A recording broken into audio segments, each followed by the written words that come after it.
Hello everyone, welcome back. In this video, we are going to talk about was Edison the first person to find the bulb.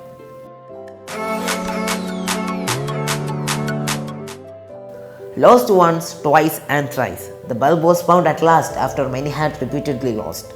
Is Edison the first to discover the bulb? If not, we can say Edison is not only the person who discovered the bulb. Electricity is channeled through a small metal wire, and when it reaches a certain level, it is heated and emitted. This is the principle behind the light of the bulb. Humphrey Davy invented the world's first electric bulb. When he connected the battery to a carbon piece, the carbon burned. Sir Joseph Wilson Swan, born in 1828, experimented with the carbon-coated paper filament in the 1860s. However, the error of completely removing the oxygen in the interior of the bulb failed these experiments.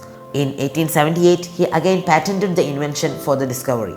During the same period, Edison was experimenting with this field. After 3,000 experiments, he discovered in 1880 a 1,500-hour incandescent bulb.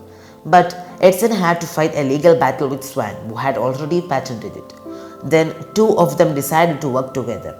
Edison and Swan Electric Light Company were formed by the two. In 1914, the company began manufacturing and selling bulbs using tungsten and carbon. Some say that before Edison, about 20 men invented various forms of the bulb. However, it is not that the bulb was invented by Edison. This is the answer in competitive exams.